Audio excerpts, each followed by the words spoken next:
Hi, this is Tim of the 1916 Company. Welcome and thanks for logging on. If you love this watch, email me, Team Mosso at the1916company.com for purchase pricing and availability questions concerning this watch.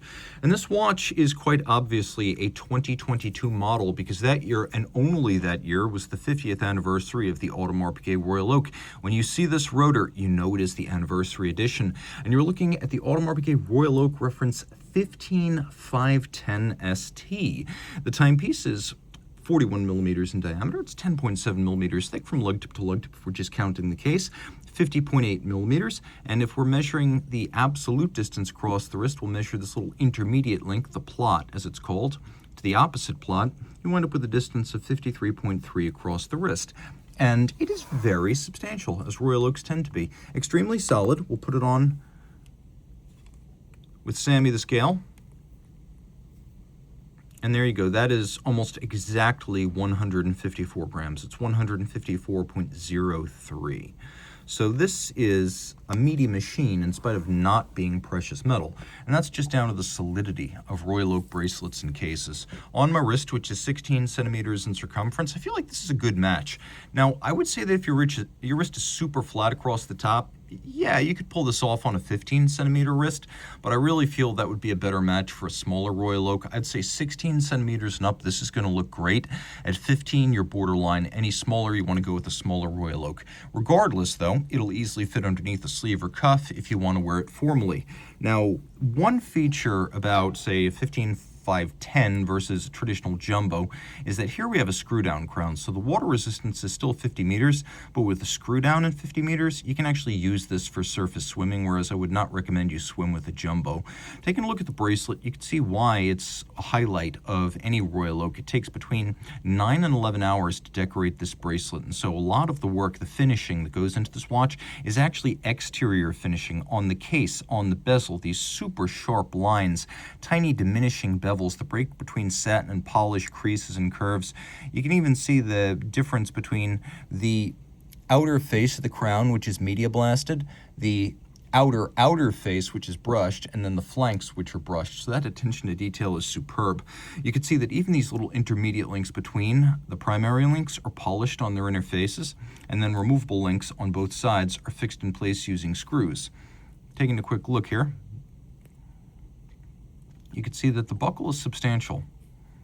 And so when you look at this buckle, you might think this is thicker gauge steel than you need for just a Royal Oak. This looks more at home on an offshore. And so it would be. But the important thing to remember here is that this is a capable sports watch in its own right, and mechanically there's not much of a difference. So this level of solidity is welcome on a standard Royal Oak. It's twin trigger release, by the way. You got to press both of them for it to open. It's a sequential close with the logo closing second. Now let's zoom back around to the case. This little sticker's getting in the way. Stickers always get in the way. Taking a look at the case now, of course, it's got the slightly expressed bezel gasket that's been a design feature of every Royal Oak since Gerald Genta drew the first one in 1972. The bracelet held to the case using screws and bars, more secure than spring bars, a little bit more expensive, but the right way to do it. Happy to see them here. The crown, hexagonal in form, matching the hexagonal white gold bolts, and they are white gold, and they are bolts, not screws, inside the bezel. You can see the bezel features satin, then polished, then vertical satin. Notice a distinctive feature of these watches, which is that the inner bezel is mirror polished on the flank of the dial right there, which reflects light and bends light in wonderful ways. And then we've got a relatively flat sapphire, almost completely flat, an unusual look on a modern watch. The timepiece with a rounded octagonal bezel inspired by a vintage diving helmet. That's where it originally came from. The petite tapisserie is something you'll find on a jumbo. This is the grande, and then there is the mega on an offshore. The important thing is that the petite and the grande are actually cut on pantograph lathes artisanally, and you could see the many tiny marks left by the pantograph as it cuts in circles. So both across the hobnails and in between them, if you were to get this close to an offshore dial, you'd just see big sloppy lacquer hobnails. These micro textures are indicative of the artisanal pantograph cut. Logo, hands, and applique indices in golds. They won't tarnish with time. We'll do a quick loom shot so you can see this watch in the dark. A couple of features worth mentioning. We have a hacking seconds function,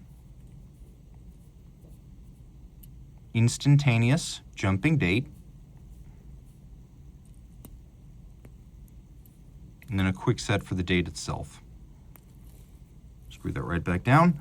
Out back, the movement is not exclusive to this model year, but the rotor is. And the rotor is extravagantly finished, satinated. You can see it's brushed, it's beveled, skeletonized. Look at all of the interior angles that are drawn where bevels converge inside the recesses of this rotor. 50 years bright polished of the Royal Oak, and if you look at the center of the rotor, you can actually see its profile is the bezel of a Royal Oak. Now the movement here is the 4302. So it's a 32 millimeter diameter automatic with 70-hour power reserve, a 4 hertz beat rate, 32 pivot joules, hacking seconds, quick set date. It's made robust. It's not too thin. It's got a free-sprung gyromac style balance and a full balance bridge for stability against shock. And you can see at center, the bearings are actually made of ceramic for greater winding efficiency. We have polished screw heads. We have stripes across the bridges. We have bevels, albeit machine applied, but very clean and attractive.